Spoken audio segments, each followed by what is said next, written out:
আমার স্বামী বিদেশে যাওয়ার পর থেকে আমার ছোট দেবর বাড়ির সব কাজের দায়িত্ব নিয়েছে। বাড়ির ছোটখাটো কাজ, যেমন মেশিন ঠিক করা, বিদ্যুতের কাজ, সবই ওর উপর। একদিন আমার সেলাই মেশিনে কাপড় আটকে গেল। নিজেই চেষ্টা করলাম ঠিক করতে, কিন্তু কিছুতেই ঠিক হচ্ছিল না। বেশ খানিকটা বিরক্ত হয়ে আমি আমার দেবরকে ডেকে নিলাম।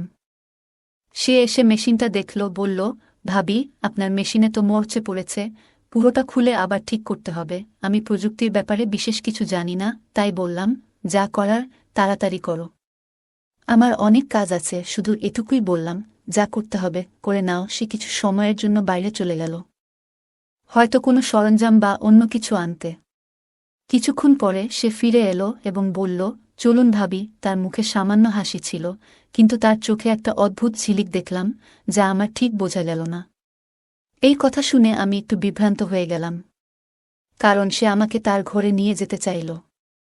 আমি যখন তার ঘরে গেলাম তখন দেবর। আমার নাম পূজা, আমার বয়স 28 বছর। আমি দেখতে অনেক সুন্দর ছিলাম, গায়ের রং ছিল ফর্সা। আমার স্বামী বিদেশে যাওয়ার পর আমার দেবর সব সময় আমার সাথেই থাকত। দিন দিন তার ব্যবহার অনেকটা পরিবর্তন হতে থাকে। একদিন সে আমাকে এমন কিছু বলল, যা শুনে আমি তো অবাক হয়ে গেলাম। বন্ধুরা, আজকের গল্পটা অনেক বেশি স্পেশাল। আশা করছি তোমাদের ভালো লাগবে। গল্পগুলো ভালো লাগলে ভিডিওটি লাইক, শেয়ার এবং চ্যানেলটি সাবস্ক্রাইব করো প্লিজ।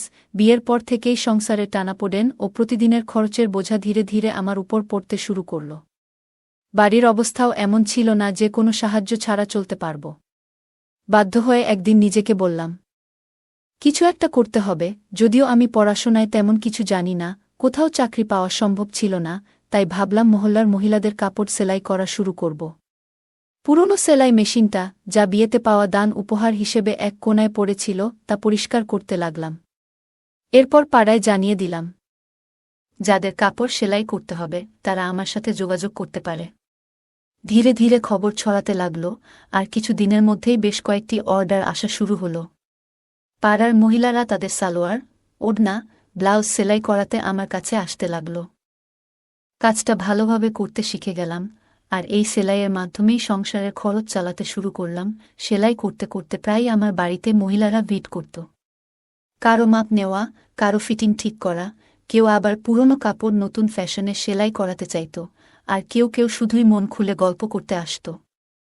ধীরে ধীরে এই সেলাইয়ের কাজের সঙ্গে তাদের সঙ্গেও এক ধরনের সম্পর্ক গড়ে উঠল।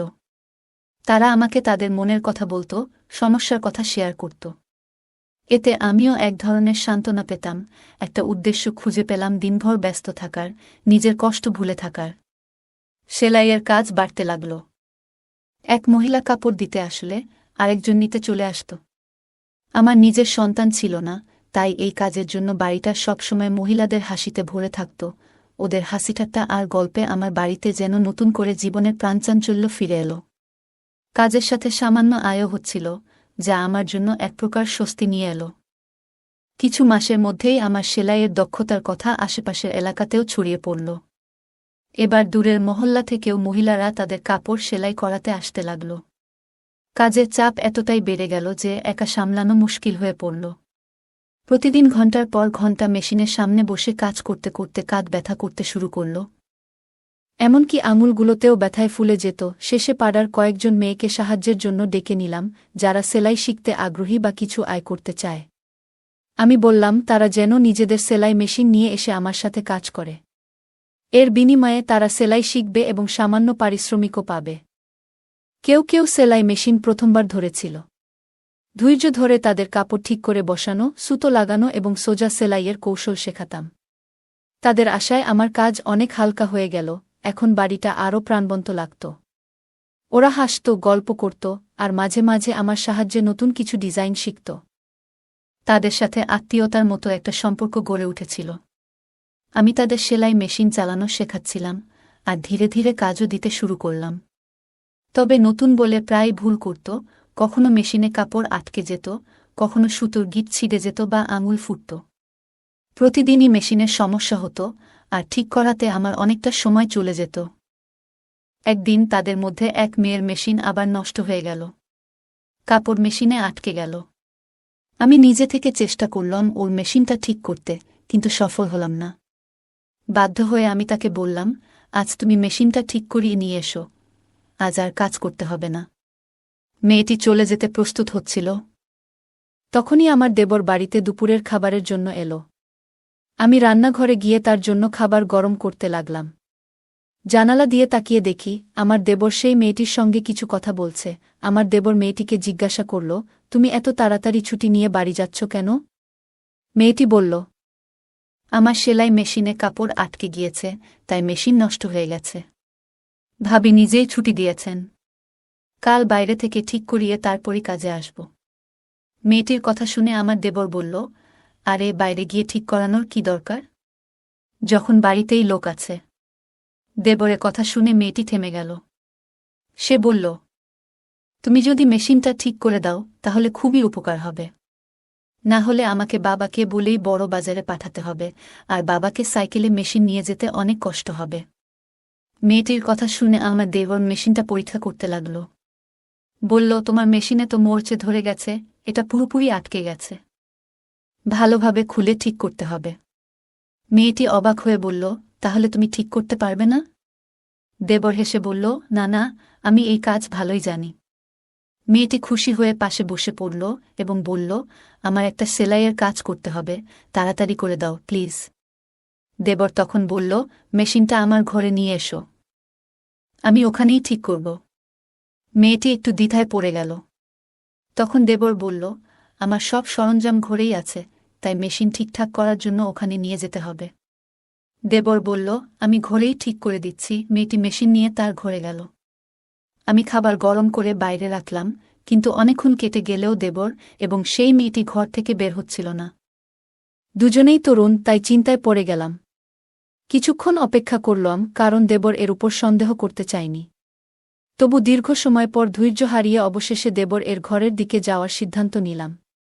ঠিক তখনই মেয়েটি সেলাই মেশিন নিয়ে বাইরে বেরিয়ে এসে বলল, ভাবি, মেশিন ঠিক হয়ে গেছে। ওর কথা শুনে আমারও স্বস্তি হল এবং আমরা নিজেদের কাজে ফিরে গেলাম। কিন্তু আমি মনে মনে ভাবছিলাম দেবর এতক্ষণ ঘরে কি করছিল। কিছুক্ষণ পরে দেবরও ঘর থেকে বেরিয়ে এসে বিছানায় বসে খাবার খেতে লাগল। পাশের বাড়ির বিয়ের জন্য প্রচুর কাপড় সেলাইয়ের অর্ডার পেয়েছিলাম, আর সময় খুব কম ছিল বলে কিছুটা দুশ্চিন্তায় ছিলাম। কিন্তু দেবর দ্রুত মেজেটির মেশিন ঠিক করে দেওয়ায় কাজ সহজ হয়ে গেল। খাওয়া শেষ করে দেবর মজা করে বলল, যার মেশিন নষ্ট হবে আমি আছি। আমি হেসে উঠলাম। এই সেলাই কাজ থেকে এখন বেশ ভালো আয় হচ্ছিল, তাই মনও বেশ ভালো ছিল। বিয়ের 9 বছর কেটে গেছে, আর স্বামী বিয়ের কিছুদিন পরই বিদেশে কাজের জন্য চলে গিয়েছিল। প্রায় 3 বছর ধরে সে দুবাইতে আছে। 6 মাস বা বছরে একবার ফিরত, ছুটি পেলেই স্বামী বাড়িতে আসত, সপ্তাহখানেক থেকে আবার দুবাই ফিরে যেত। বাড়িতে শ্বশুর শাশুড়ি আর এক দেবর ছিল। শ্বশুর শাশুড়ি ছিলেন বয়স্ক এবং প্রায় অসুস্থ থাকতেন, দিনের বেশিরভাগ সময় নিজেদের ঘরেই থাকতেন। দেবর খুবই ভালো ছেলে ছিল, বয়স মাত্র 20 হলেও সে নিজেই একটি দোকান খুলেছিল, যেখানে মেশিন মেরামতের কাজ করত। আমি ওকে বলতাম, তুমি এখনও ছোট, পড়াশোনা করাটাই দরকার, কিন্তু সে বলত, ভাবি, সংসার তো চলাতে হবে, কতদিন আর সব দায়িত্ব ভাইজের উপর ফেলে রাখা যাবে?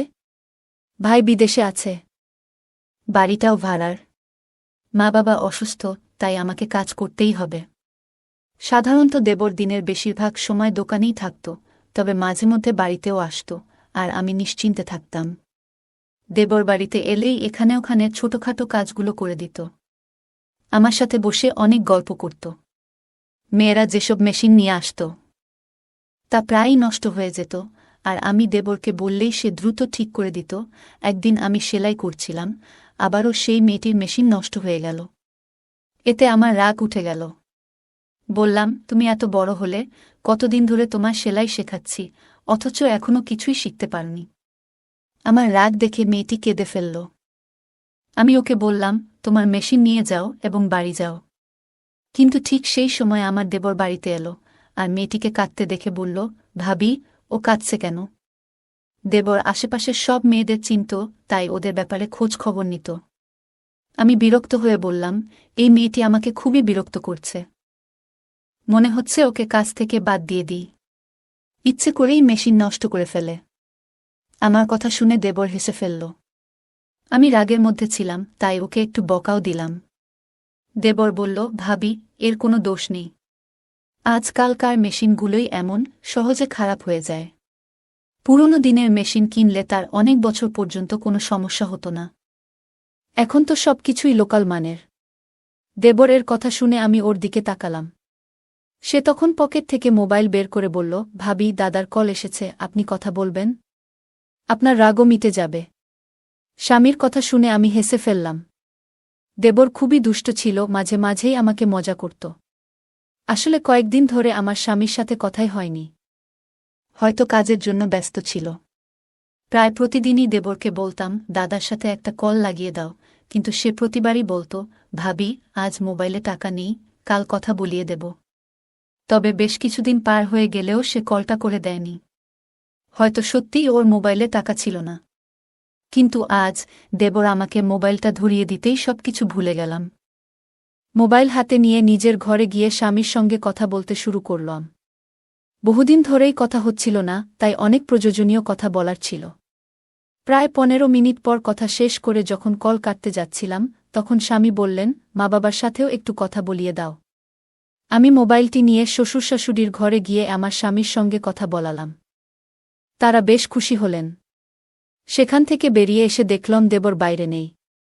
এক মেয়ে বলল, ও এখনও তানিয়ার মেশিন ঠিক করছে, আর ওর ঘরের দিকে ইশারা করল। আমি কিছুটা অবাক হলাম, কারণ এতক্ষণ ধরে ওরা ঘরের ভেতরেই ছিল। ঠিক তখন মনে পড়ল, আমি এখনও দেবর এর জন্য খাবার গরম করিনি। নিজের মাথায় হাত ঠেকালাম। স্বামীর সঙ্গে কথা বলার ফাঁকে দেবর এর খাবার দেওয়ার কথাই ভুলে গিয়েছিলাম। দেবর যখন বাইরে এলো, তখন আমি বললাম, তুমি বসো, আমি তোমার জন্য খাবার গরম করে আনি। কিন্তু দেবর বলল, না ভাবি, আমার পেট ভরে গেছে, আজ খাবো না। হেসে সে বাইরে চলে গেল, আর আমি একটু অবাক হয়ে মেশিনের পাশে বসে ভাবতে লাগলাম, আসলে ও কোথায় গিয়ে পেট ভরালো। সেদিন আমি কাজের মাঝে হঠাৎ এক পাশে দেখলাম আমার তানিয়া কিছু মেয়ের সাথে ধীরে ধীরে কথা বলছে। তার মুখে এক ধরনের আনন্দ ঝলকাচ্ছিল, যেন সে আনন্দে মেতে আছে। তার মুখে এক অদ্ভুত লালচে আভা ফুটে উঠেছিল, যা দেখে আমার মধ্যে হালকা অভিমান তৈরি হল। আমি এগিয়ে গিয়ে প্রশ্ন করলাম, তানিয়া, তোমার মেশিন ঠিক হয়ে গেছে? সে তাড়াতাড়ি মাথা নাড়ল। আমি তাকে বললাম, তাহলে এবার কাজটা ঠিকঠাক করো। আমার কথা শুনে সবাই নিজেদের কাজে মন দিল। কাজ করতে করতে আমি আমার স্বামীর কথা ভাবতে লাগলাম। বহুদিন ধরে আমি চাইছিলাম সে যেন কিছুদিন বাড়িতে থাকে। আমার মন খুব চেয়েছিল তাকে বাড়িতে দেখতে, কিন্তু সে বলত, যদি বাড়িতে আসি তাহলে বেশ কিছু খরচ হবে, তাই কিছুদিন না আসাই ভালো। আমি জানতাম সে আমাদের ভবিষ্যতের জন্য প্রতিটি টাকার হিসাব করছে, যাতে আমাদের ভবিষ্যৎ আরও ভালো হয়। কিন্তু তবু তার দূরত্ব আমাকে কষ্ট দিচ্ছিল।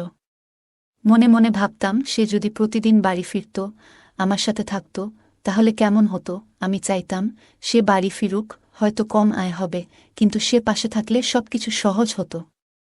তাই আমি চুপচাপ সেলাইয়ের কাজে মন দিতাম। সেলাই করার মাধ্যমে কিছু আয় করতে পারছিলাম, যা ঘরের খরচের কিছুটা সাপেক্ষে সহায়ক হতো। আমি যা উপার্জন করতাম তা শাশুড়ির হাতে তুলে দিতাম, এতে সবার মুখে হাসি ফুটে উঠত, আর আমার সময়টাও ভালো কেটে যেত। সেলাইয়ের কাজে নিয়োজিত মেয়েদের মেশিনগুলো প্রায়শই নষ্ট হয়ে যাচ্ছিল। অনেকবার বুঝিয়ে বলেছিলাম, মেশিনগুলো ঠিকভাবে চালানো শিখতে হবে। কিন্তু প্রতিদিনই কারো না কারো মেশিনে কোনো না কোনো সমস্যা দেখা দিত। ভাবছিলাম, যদি মেশিন ঠিক করার কাজটাও শিখতে পারতাম তাহলে কেমন হতো। কিন্তু আমি তেমন শিক্ষিত নই, তাই এ ধরনের কাজ শেখার সাহস পাইনি। এই মেশিনগুলো আগে আমার শাশুড়ি চালাতেন, তিনি আমাদের সংসারের খরচ মেটানোর জন্যই সেলাই করতেন। কিন্তু আমার বিয়ের পরপরই শাশুড়ি অসুস্থ হয়ে পড়লেন, আর তখনই আমার স্বামী বিদেশে চলে গেলেন। আমি তখন ভাবলাম, সেলাইয়ের কাজটি আমিই করব, এতে সংসারের জন্য কিছু টাকা আসবে। কিন্তু বুঝতে পারিনি যে এর সাথে কিছু বাড়তি সমস্যাও আসবে। সে দিনটাতে আমার খুব ভালো লাগছিল, কারণ সকালে আমার স্বামীর ফোন এসেছিল। স্বামীর খবর পেয়ে মনটা খুশিতে ভরে গিয়েছিল। তবে কাজের মধ্যে ঠিক তখনই আমাদের পাড়ার এক মহিলা এলেন। তিনি বললেন, আমার মেয়ের বিয়ে, আমি চাই তুমি বিয়ের জন্য প্রয়োজনীয় সব পোশাক সেলাই করে দাও। আমার হাতে তখন তেমন কাজ ছিল না, তাই তার কথা শুনে বেশ আনন্দ পেলাম।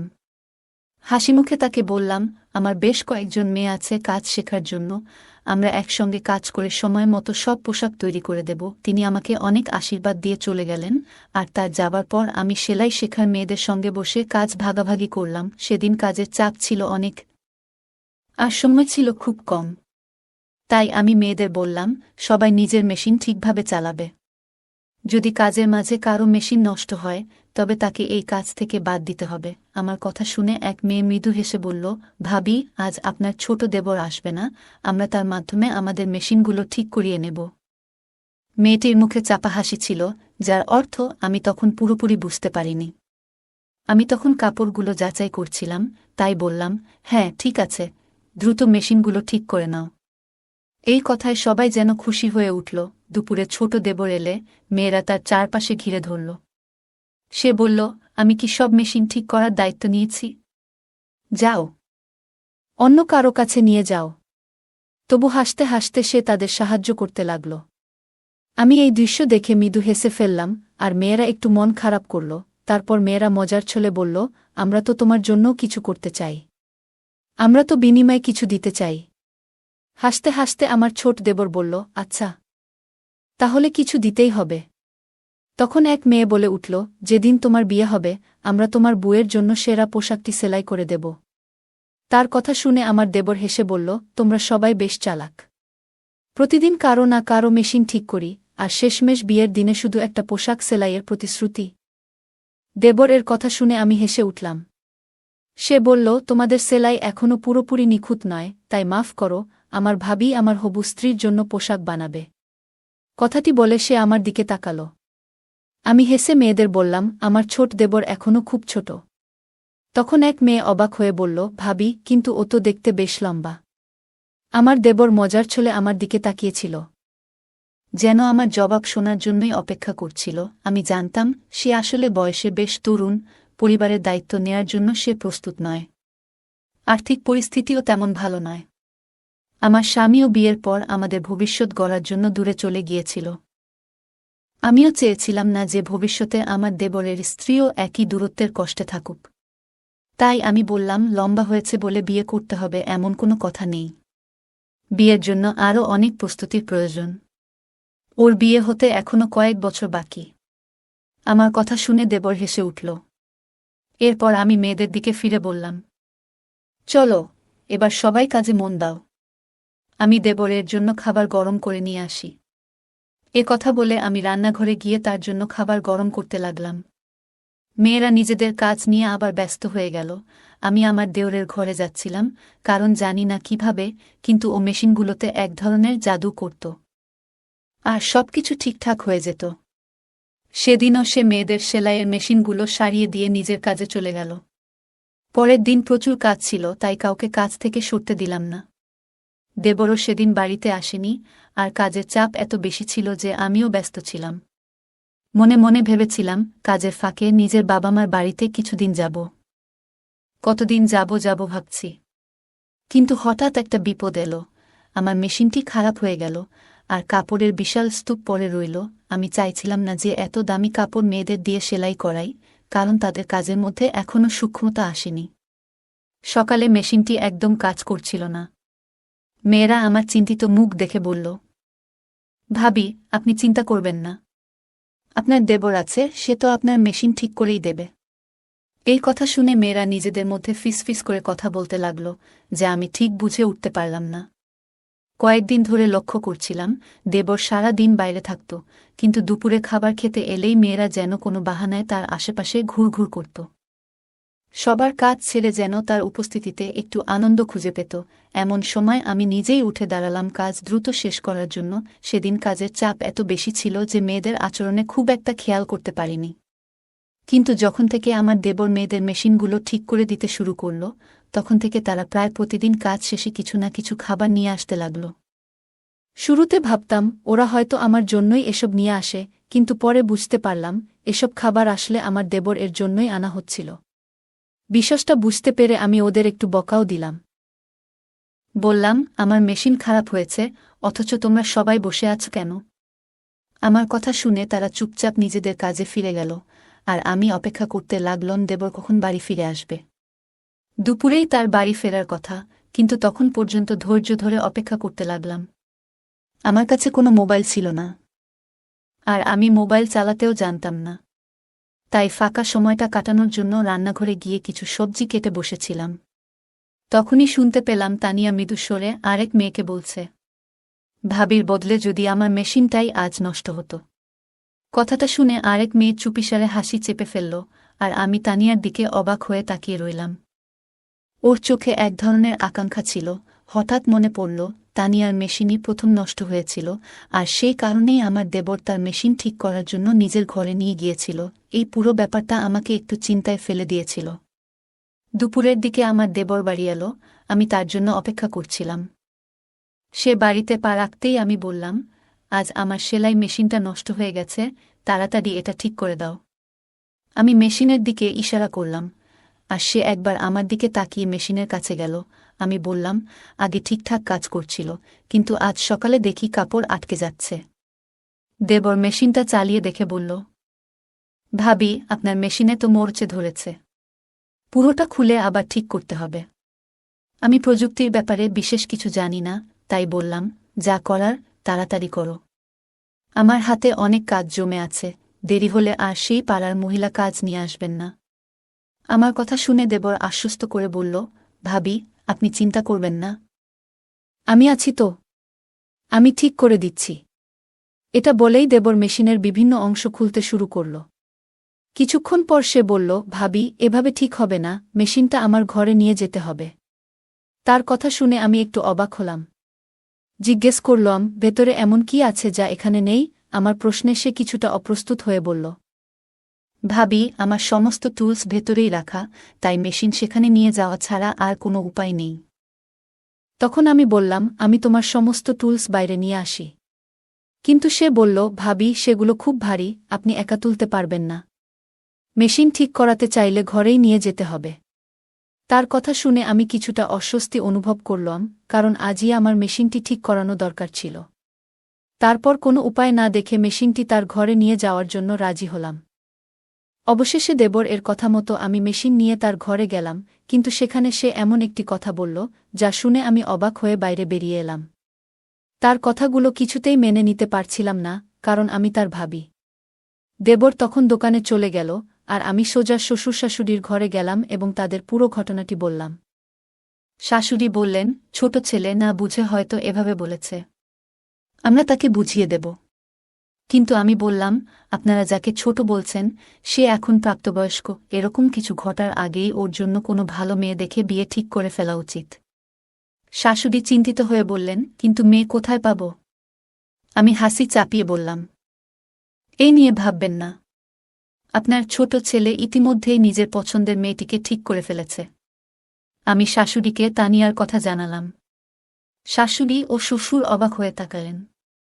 পরের দিন তারা দেবরের সঙ্গে কথা বললেন, এবং যখন তানিয়ার প্রসঙ্গ তুললেন, দেবর যেন সেই কথার জন্যই অপেক্ষায় ছিল। সে হাসিমুখে আমার দিকে তাকিয়ে জানিয়ে দিল যে সে রাজি। কিছুদিন পর আমি নিজেই তানিয়ার বাড়িতে গিয়ে তাদের সঙ্গে এ বিষয়ে কথা বললাম। তাদেরও আপত্তি ছিল না। কয়েক মাসের মধ্যেই আমার দেওরের বিয়ে সম্পন্ন হয়ে গেল। এই ঘটনায় বুঝেছিলাম, ছেলেরা যখন নিজেরা সিদ্ধান্ত নেয়া, তখন তাদের পথ দেখানোই ভালো। ছেলে বা মেয়ে যখন প্রাপ্তবয়স্ক হয়ে যায়, তখন তাদের বিয়েতে দেরি না করাই ভালো, না হলে নানা সমস্যা দেখা দিতে পারে। তানিয়া যখন আমাদের বাড়িতে বউ হয়ে এলো, তখন সে আমার সঙ্গে মিলে সেলাইয়ের কাজে হাত লাগাল। আমাদের বাড়ির আয়ও এতে দ্বিগুণ হল। গল্পের মূল চরিত্র পূজার জীবন নানা চ্যালেঞ্জে পূর্ণ। বিয়ের পর সংসারের আর্থিক অবস্থা খারাপ দেখে সে নিজে কিছু করার সিদ্ধান্ত নেয়া। এই গল্প আমাদের শেখায় যে আমাদের পরিস্থিতি উন্নতির জন্য সর্বদা পরিশ্রম করতে পিছিয়ে পড়া উচিত নয়। পূজা উচ্চশিক্ষা না থাকা সত্ত্বেও সেলাইয়ের মাধ্যমে সংসারের খরচ চালাতে শুরু করে, যা প্রমাণ করে যে সীমিত সম্পদেও পরিশ্রম আর ইচ্ছাশক্তি থাকলে নিজেকে প্রতিষ্ঠিত করা সম্ভব। পূজার জীবন নানা কঠিন পরিস্থিতির মধ্য দিয়ে গেছে। স্বামী বিদেশে কাজ করতে যাওয়ার পর সংসারের দায়িত্ব তার উপরই এসে পড়ে। তবু সে হার মানেনি এবং জীবনে একটি ইতিবাচক মনোভাব বজায় রেখেছিল। ধৈর্য এবং পরিস্থিতির সঙ্গে মানিয়ে চলার দক্ষতা খুবই গুরুত্বপূর্ণ, যা পূজা আমাদের শেখায়। সে আমাদের দেখায় যে কঠিন পরিস্থিতিতেও ইতিবাচক থেকে সমাধান খুঁজে বের করা যায়। সেলাইয়ের কাজ বাড়তে থাকলে পূজার মাথায় পাড়ার মেয়েদের সাহায্য নেওয়ার ভাবনা আসে। সে তাদের সেলাই শেখায় এবং আয়ের সুযোগ দেয়। এতে বোঝা যায় আশেপাশের মানুষদের সহায়তা করলে অনেক সমস্যা সহজে সমাধান করা যায়। পূজা এই উদ্যোগের মাধ্যমে অন্যদের আয়ের পথ তৈরি করে, যা অনুপ্রেরণামূলক। গল্পে পূজার দেবরও পরিবারের দায়িত্বশীল সদস্য। সে পড়াশোনার পরিবর্তে কাজকে প্রাধান্য দেয়, সংসারের খরচে সাহায্য করতে। এতে বোঝা যায় সময় ও পরিস্থিতির প্রয়োজনে সঠিক সিদ্ধান্ত নেওয়া জরুরি। মানুষের জীবনে সঠিক অগ্রাধিকার নির্ধারণ গুরুত্বপূর্ণ। পূজা কাজের মেয়েদের প্রতি সংবেদনশীল ও দায়িত্বশীল ছিল। শুধু সেলাই শেখানো নয়, তাদের ছোটখাট সমস্যা বোঝারও চেষ্টা করত। তার এই গুণ শেখায় অন্যের অনুভূতি সম্মান করা, সঠিক মানবিক সম্পর্ক গড়তে সহায়ক। চ্যালেঞ্জ আসলেও পূজা আত্মসম্মান বজায় রেখে কাজ চালিয়ে গেছে এবং অন্যদের সহায়তা নিয়ে নিজেকে দুর্বল মনে করেনি। এটি বোঝায় আত্মসম্মান ও আস্থাই সাফল্যের মূল। পূজার স্বামী দূরে থাকলেও তার দেবর পাশে থেকেছে, যা শেখায় পরিবারের সহায়তা জীবনের অনেক সমস্যাই সহজ করে তোলে। পূজার সেলাইয়ের কাজ বাড়লে সে আশপাশের মেয়েদের কাজে যুক্ত করে, যা সহযোগিতার মনোভাবের উদাহরণ। এভাবে সে নিজের উন্নতির পাশাপাশি তাদের জীবিকাও রক্ষা করে। গল্পটি শেখায় যে এগিয়ে যেতে সঠিক সিদ্ধান্ত ও সহানুভূতি গুরুত্বপূর্ণ। পূজার কাজে আশেপাশের মহিলারা যুক্ত হওয়ায় তার ঘর শুধু সেলাইয়ের জায়গা নয়, সমস্যাগুলো শেয়ার করার স্থানও হয়ে ওঠে। এটি সমাজে সংযোগ ও সহযোগিতার বার্তা দেয় এবং ঐক্য বজায় রাখা উচিত। পূজার গল্প শেখায় যে আমাদের লুকিয়ে থাকা প্রতিভা চিনে কাজে লাগালে তা এগিয়ে চলার পথ হতে পারে।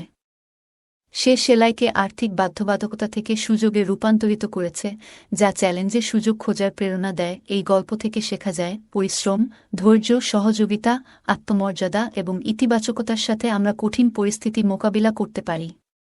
সম্পর্কের গুরুত্ব ও সমাজের সংযোগ আমাদের সবার জন্য একটি ভালো জীবন গড়ে তুলতে সাহায্য করে। বন্ধুরা, যদি এই গল্পটি ভালো লেগে থাকে তাহলে দয়া করে ভিডিওটি লাইক করুন এবং আমাদের চ্যানেলটি সাবস্ক্রাইব করুন।